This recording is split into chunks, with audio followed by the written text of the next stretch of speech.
Today on Hytale, Linux and Mac support, playtest screenshots, cooking, and more.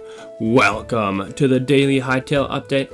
I am your host, Muffled Muffin. Let's hop straight into the news.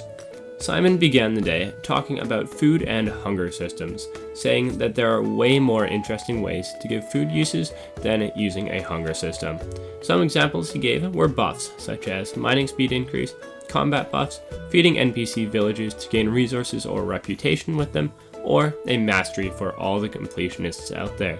He isn't saying that he definitely won't add a hunger mechanic, just that he would like the team to explore other options first. He also mentioned that currently, cooked food gives buffs, including stamina and max HP increases, as well as regen buffs. In response to a question asking if these food buffs would interfere with potions uses within Hytale, Simon said that potions were more immediate and short-term, mostly for combat, whereas food would provide much longer-term buffs. Many players are asking for a hunger system to be implemented anyways, to force players to engage with the farming side of the game, but personally I think that is a bad idea. In Minecraft, food is usually a pain early game, and then around the mid game you get a ton of one food source, and it's just a hassle to keep eating it and going to get food without really adding much to the gameplay loop. I'm very curious what you all think, so let me know in the comments. Do you want a hunger system in Hytale that forces you to frequently eat food?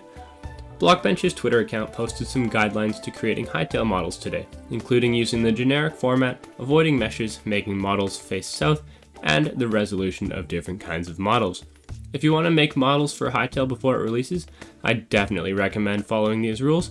I myself may try to recreate my Minecraft skin over the holidays, but that really depends on how much time I end up having.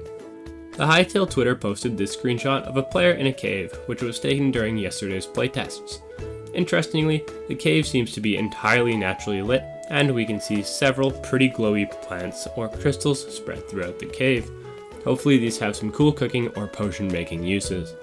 Following that, Simon spoke about chests and crafting, basically confirming varying sizes of chests, sorting buttons for chests and inventories, and a very exciting proximity interaction with workstations, which will allow you to use items from nearby chests for crafting, hopefully saving a ton of time spent sifting through chest monsters for the one stack of that specific item that you're looking for.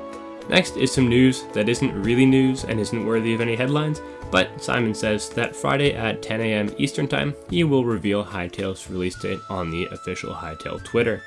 He also confirms that Hytale unfortunately will not be releasing before the holidays, which is kind of a bummer, especially for students like myself. Hopefully, there's still a chance for late December, because otherwise I'll just get swept away in the tides of a new semester and have absolutely no time to play Hytale. That said, Simon asks for a prediction, and I'm going to say January 5th because that's the first Monday after the holidays, which will allow the team to be fully rested and prepared to fix the thousands of game bugs that they will inevitably discover on day one. We learn about exploration mode after that, with Simon saying that there will be a warmer south and a colder north in Hytale on the starting continent.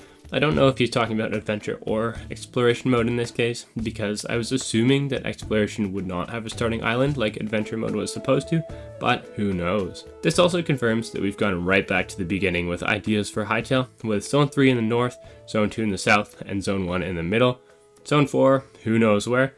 I guess logically it would be even further south than Zone 2, but that doesn't really vibe with me, so maybe not, because Zone 4 isn't like atmospherically warm, it's like unnaturally warm, you know?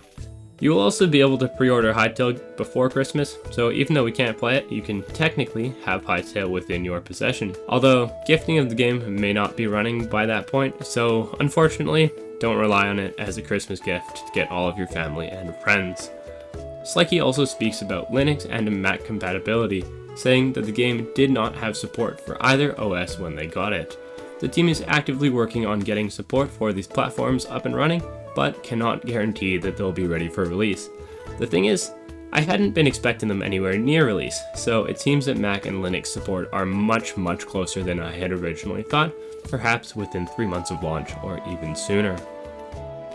That's all of the Hytale news today, which is actually the fewest tweets we've gotten from the dev team in a single day since Hytale was saved. Hopefully, news kicks back up again soon. Maybe the World Gen blog post will even drop next week, Although, you and I both know that the World Gen blog post is a lie made up by Psyche and Simon, so they don't actually have to talk about the World Gen. But, until next time, stay hypey.